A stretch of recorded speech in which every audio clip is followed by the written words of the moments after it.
اس video کو like کر کے آگے شیئر ضرور کر دینا۔ جب قربانی کے دنوں میں نے دو چیزیں بہت ہی غلط دیکھی ہیں، وہ چاہے شہر ہو چاہے گاؤں دیہات ہو، کہیں کا بھی ماحول ہو، ہمارے معاشرے میں یہ دو چیزیں بہت غلط ہیں اور ان کا نکلنا نہایت ہی ضروری ہے۔ پہلی چیز تو یہ ہے کہ جب قربانی ہوتی ہے تو قربانی میں دو دو بوٹیاں بانٹی جاتی ہیں۔ ایک تو جس کے گھر قربانی ہوتی ہے وہ گوشت کو نکال کر دوسرے گھر میں جہاں قربانی ہوئی ہوتی ہے اس کے گھر بھی دو بوٹیاں پہنچاتا ہے۔ بھائی جہاں قربانی ہو رہی ہے تو وہاں تو دینے کی کوئی ضرورت ہی نہیں ہے اور نہ ہی اس کو کوئی شکوہ ہوگا، اس لیے کیونکہ اس نے بھی قربانی کروائی۔ آپ لوگوں کو خوش کرنے کے لیے قربانی کر رہے ہو یا اللہ کو راضی کرنے کے لیے قربانی کر رہے ہو؟ لوگوں کو خوش کرو گے تو پھر دنیا تک ہی یہ محدود رہ جائے گی، اللہ کو راضی کرو گے تو دنیا بھی سنورے گی اور آخرت بھی سنورے گی۔ آپ ان لوگوں کو دیکھو کہ جن کے گھروں میں قربانیاں نہیں ہوئی ہیں، دو بوٹیاں مت دو، اتنا دے دو کہ ایک ٹائم اس کے بچے کھانا کھا لیں، ایک ٹائم اس کے ہاں وہ پک جائے اور سارے لوگ کھا لیں۔ دو بوٹیاں دینے سے بہتر ہے تاکہ ان کے دل سے بھی دعائیں نکلیں۔ آپ اگر تقسیم کر رہے ہو تو سارے گاؤں میں مت تقسیم کرو، کیونکہ اکثر گاؤں میں قربانیاں ہوتی ہیں۔ آپ ایسے گھر تلاش کرو کہ جہاں قربانی نہیں ہوئی ہے وہاں پہنچا دو، 1 کلو، آدھا کلو یا 250 گرام، جیسا بھی وہ آپ نکالو اس میں سے اسی طریقے سے وہ اتنا پہنچا دو۔ اگر 2-3 گھروں سے اس طریقے سے 250 گرام یا آدھا کلو گوشت ان کے گھروں میں چلا جائے گا، 2 ٹائم آرام سے ان کے کھانا پک جائے گا، یہ بہتر بھی ہوگا اور ان کے دل سے دعائیں نکلیں گی۔ جہاں قربانی ہوئی تو وہاں دینے کی کوئی ضرورت نہیں، آپ اللہ کو راضی کرو، لوگوں کو راضی نہ کرو۔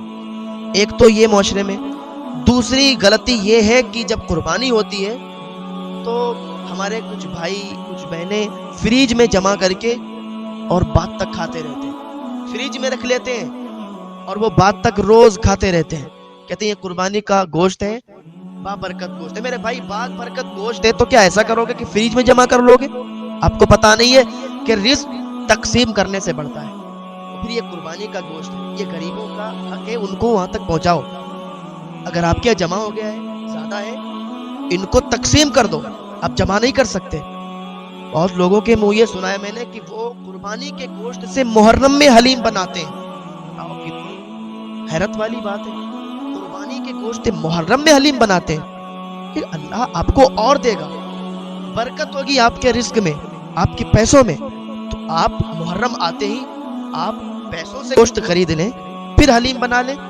لیکن یہ طریقہ جو قربانی کے گوشت کو فریج میں جمع کر کے پھر یہ اچھا نہیں ہے، اس کو بھی معاشرے سے نکالنا ہوگا، کیونکہ جتنا آپ تقسیم کرو گے دوسروں کے آپ پیٹ کو دیکھو گے، دوسرے کے پیٹ کو بھرو گے، آپ اس کو رزق اس کے ہاں پہنچاؤ گے، اللہ تعالیٰ آپ کے رزق میں بھی برکت عطا فرمائے گا، آپ کے مال و دولت میں بھی برکت عطا فرمائے گا۔ حضرت موسیٰ علیہ السلام جا رہے تھے اللہ سے باتیں کرنے کے لیے کوہ طور پر، ایک بہت ہی غریب انسان مل گیا، آپ کو سلام کیا اور کہا اے اللہ کے نبی آپ کہاں جا رہے ہیں؟ تو حضرت موسیٰ علیہ السلام نے فرمایا کہ میں کوہ طور پر جا رہا ہوں۔ کہا آپ کوہ طور پر جا رہے ہیں تو اللہ سے ضرور آپ کی باتیں ہوں گی؟ کہا ہاں۔ کہ جب آپ کی اللہ سے بات، تیرا عریضہ ایک پیش کر دینا۔ حضرت موسیٰ علیہ السلام نے فرمایا کیا عریضہ ہے؟ کہ میرا عریضہ یہ ہے کہ میرے حصے کا جو رزق ہے، سارا رزق ہے میرے حصے کا، وہ مجھے ایک ہی بار میں میرا اللہ عطا فرما دے، کیونکہ آج تک میں نے پیٹ بھر کے کھانا نہیں کھایا ہے، ابھی تک جب بھی میں نے کھایا ہے تھوڑا ہی کھایا، میرا پیٹ کبھی نہیں بھرا۔ جب سارا رزق مجھے مل جائے گا تو ایک دن تو پیٹ بھر کے کھا سکتا ہوں۔ اللہ کی بارگاہ میں آپ یہ فریاد کر دینا کہ سارا رزق میرے حصے کا مجھے مل جائے۔ حضرت موسیٰ علیہ السلام نے کہا ٹھیک ہے۔ حضرت موسیٰ علیہ السلام کوہ طور پر گئے، جانے کے بعد اللہ سے باتیں ہوئی، گفتگو شروع ہوئی، تو حضرت موسیٰ علیہ السلام نے اسی غریب انسان کی یہ جو فرمائش تھی، یہ جو تمنا تھی، اللہ کی بارگاہ میں عریضہ پیش کر دیا، مولا ایک تیرا بندہ ہے، اس نے یہ عریضہ پیش کیا ہے کہ اس کے حصے کا سارا رزق اسے مل جائے، یا اللہ اس کے حصے کا سارا رزق اسے دے دے۔ اللہ تعالیٰ نے فرمایا ٹھیک ہے۔ اللہ تعالیٰ نے اس کے حصے کا سارا رزق ایک ہی بار میں اسے دے دیا۔ پھر حضرت موسیٰ علیہ السلام واپس آ گئے۔ کچھ دنوں کے بعد حضرت موسیٰ علیہ السلام کا ادھر سے گزر ہوا، جیسے ہی حضرت موسیٰ علیہ السلام نے اس کی گھر کی طرف دیکھا تو ایک عجیب منظر دیکھا، ایک عجیب واقعہ دیکھا۔ حضرت موسیٰ علیہ السلام نے دیکھا کہ یہ کیا ماحول ہے، اللہ کی بارگاہ میں عریضہ پیش کیا، مولا تو نے تو اس کے حصے کا سارا رزق اسے دے دیا تھا، تو پھر اس کے دروازے پر یہ لنگر کیوں ہو رہے ہیں؟ ظاہر سی بات یہ ہے کہ تو نے جب سارا رزق اسے دیا اس نے تو کھا لیا ہوگا، تو پھر اب یہ اس کے دروازے پر لنگر کیسے؟ لوگ آتے ہیں کھاتے ہیں چلے جاتے ہیں، کہ اللہ یہ سمجھ میں نہیں آتا؟ تو اللہ پاک نے ارشاد فرمایا، موسیٰ تمہیں معلوم نہیں ہے کہ میں نے اس کے حصے کا رزق اسے دیا تو اس نے کچھ کھایا اور باقی لوگوں میں تقسیم کر دیا، غریبوں میں تقسیم کر دیا۔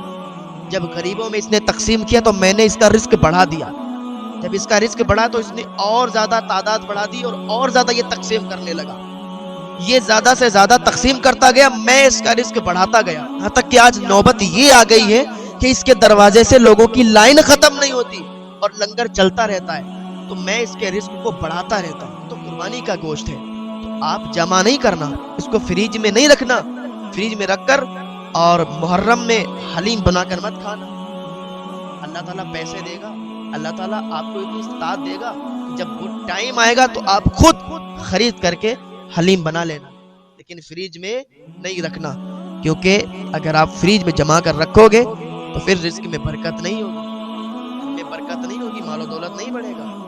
آپ اس گوشت کو کسی کے پیٹ میں ڈالو گے، یعنی کسی کو غریب کو دے دو گے، اس کا پیٹ بھر جائے گا تو وہ اللہ کا شکر جب ادا کرے گا آپ کے لیے کتنی دعائیں نکلیں گی، اور اللہ تعالیٰ آپ کے رزق کو کیسے اضافہ کرے گا، اس میں کیسے آپ کا رزق بڑھے گا، اس میں آپ کو بہت زیادہ ثواب میں ملے گا۔